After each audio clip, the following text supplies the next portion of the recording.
দক্ষিণ মধ্যপ্রদেশ থেকে ঝাড়খণ্ড পর্যন্ত বিস্তৃত একটি নিম্নচাপ অক্ষরেখা এবং পূর্ব বিহারের ঘূর্ণাবর্তের জেরে বঙ্গোপসাগর থেকে প্রচুর পরিমাণে জলীয় বাষ্প রাজ্যে ঢুকেছে। আর এর প্রভাবেই মূলত এই বৃষ্টিপাত চলছে রাজ্যে। 12ই মে অর্থাৎ মঙ্গলবার ফের একটি নিম্নচাপের সম্ভাবনা রয়েছে বঙ্গোপসাগরে, আর তার জেরে বৃষ্টি বাড়বে উত্তর এবং দক্ষিণ দুই বাংলাতেই। রাজ্যের মানুষ এখন একদিকে যেমন গরম থেকে খানিকটা স্বস্তি পাচ্ছেন, অন্যদিকে ঝড় বৃষ্টি নিয়ে বাড়ছে উদ্বেগও। বিশেষ করে পশ্চিমের জেলাগুলিতে ঝড়ের দাপট বেশি হওয়ার আশঙ্কা রয়েছে। ঘন্টায় 50 থেকে 60 কিলোমিটার বেগে দমকা হাওয়া বইতে পারে একাধিক জেলায়। কলকাতা সহ দক্ষিণবঙ্গের বিস্তীর্ণ অংশে আকাশ মেঘলা থাকবে। মাঝে মধ্যে বজ্রবিদ্যুৎ সহ বৃষ্টি হতে পারে। উত্তরবঙ্গের পাহাড় এবং ডুয়ার্স এলাকায় ভারী বৃষ্টির সম্ভাবনাও রয়েছে।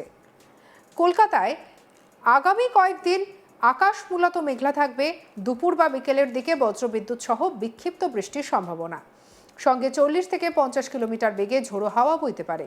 ফলে তাপমাত্রা খুব বেশি না বাড়লেও আর্দ্রতাজনিত অস্বস্তি বজায় থাকবে। মঙ্গলবারের পর বৃষ্টির পরিমাণ কিছুটা বাড়তে পারে। হাওড়া জেলাতেও কলকাতার মতোই আবহাওয়া থাকবে। মাঝারি বৃষ্টির পাশাপাশি বজ্রপাতের আশঙ্কা রয়েছে। দমকা হাওয়ার গতিবেগ ঘন্টায় 40 থেকে 50 কিলোমিটার পর্যন্ত পৌঁছতে পারে। নিম্নচাপ ঘনীভূত হলে মঙ্গলবার এবং বুধবার বৃষ্টি বেশি হতে পারে। উত্তর 24 পরগনায় আগামী সপ্তাহ জুড়ে দফায় দফায় বৃষ্টি হবে। বিশেষ করে বারাসাত, বনগাঁ, বসিরহাট এলাকাতে কালবৈশাখীর মতো পরিস্থিতি তৈরি হওয়ার আশঙ্কা রয়েছে। বজ্রবিদ্যুৎ এবং ঝোড়ো হাওয়ার জন্য সতর্কতা জারি করা হয়েছে। দক্ষিণ 24 পরগনার উপকূলবর্তী জায়গায় এই জেলায় বৃষ্টির পরিমাণ তুলনামূলক বেশি হতে পারে। কাকদ্বীপ, নামখানা, সাগরদ্বীপ এলাকায় মাঝারি থেকে ভারী বৃষ্টির সম্ভাবনা রয়েছে। সমুদ্র উত্তাল হতে পারে বলে মৎস্যজীবীদের সতর্ক করা হয়েছে। ঘন্টায় 50 কিলোমিটার বেগে ঝোড়ো হাওয়াও বইতে পারে। পূর্ব মেদিনীপুর, কাথি, দীঘা, তমলুক সহ বিস্তীর্ণ এলাকায় বজ্রবিদ্যুৎ সহ ভারী বৃষ্টির সম্ভাবনা রয়েছে। আবহাওয়া দপ্তর কমলা সতর্কতা জারি করেছে। ঝড়ের গতিবেগ ঘন্টায় 60 কিলোমিটার পর্যন্ত পৌঁছতে পারে। উপকূল এলাকায় জল জমার আশঙ্কাও রয়েছে। পশ্চিম মেদিনীপুর, ঝাড়গ্রামের লাগোয়া অংশ এবং পশ্চিম মেদিনীপুরের একাধিক এলাকায় প্রবল ঝড় বৃষ্টির সম্ভাবনা। গাছ পড়ে যাওয়া বা বিদ্যুৎ পরিষেবায় বিঘ্ন ঘটা। মঙ্গলবার থেকে বৃহস্পতিবার পর্যন্ত পরিস্থিতি সব থেকে বেশি সক্রিয় থাকতে পারে। ঝাড়গ্রামে কালবৈশাখীর প্রভাব সব থেকে বেশি অনুভূত হতে পারে। বজ্রপাতের আশঙ্কাও রয়েছে। আবহাওয়া দপ্তরের মতে ঘন্টায় 50 থেকে 60 কিলোমিটার বেগে ঝোড়ো বাতাস বইতে পারে। গ্রামীণ এলাকায় মানুষকে সতর্ক থাকার পরামর্শ দেওয়া হয়েছে। পূর্ব বর্ধমানে আগামী কয়েকদিন বজ্রবিদ্যুৎ সহ মাঝারি থেকে ভারী বৃষ্টির সম্ভাবনা রয়েছে। কালনা, কাটোয়া, বর্ধমান শহর এলাকায় ঝোড়ো হাওয়া বইতে পারে। নিম্নচাপ সক্রিয় হলে ঝড়ের তীব্রতা আরও বাড়বে।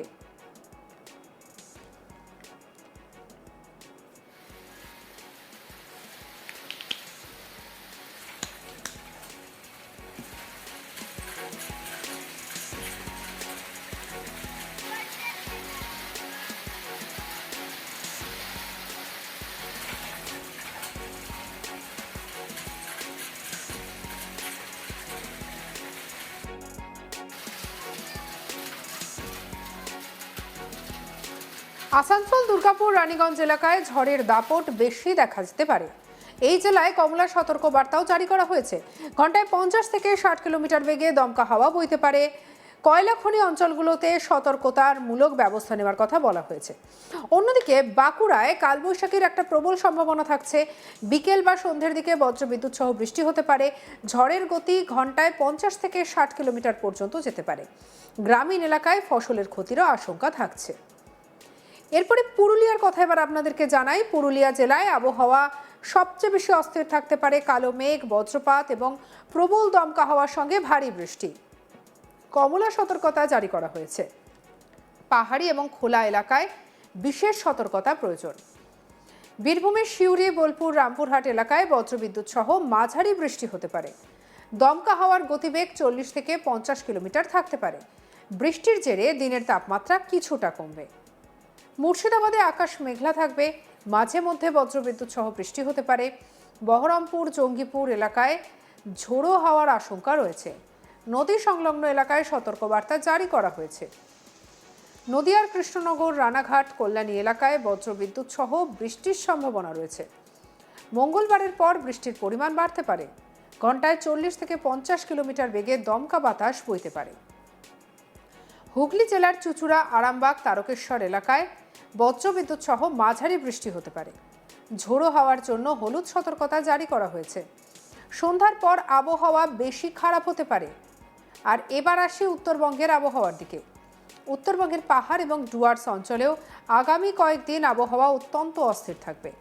দার্জিলিং, কালিম্পং, জলপাইগুড়ি এবং আলিপুরদুয়ারে ভারী বৃষ্টির সতর্কতা জারি করা হয়েছে। পাহাড়ি এলাকায় ধস নামার আশঙ্কা উড়িয়ে দেওয়া যাচ্ছে না।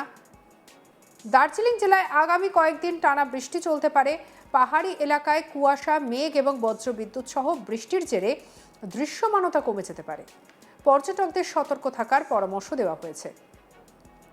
পাহাড়ি রাস্তায় ধস নামার আশঙ্কা রয়েছে। কালিম্পংয়েও ভারী বৃষ্টির পূর্বাভাস রয়েছে। লাভা, লোলেগাঁও, গরুবাথান এলাকায় প্রবল বর্ষণ হতে পারে। বজ্রপাতের আশঙ্কা রয়েছে এবং পাহাড়ি নদীগুলির জলস্তর বাড়তে পারে।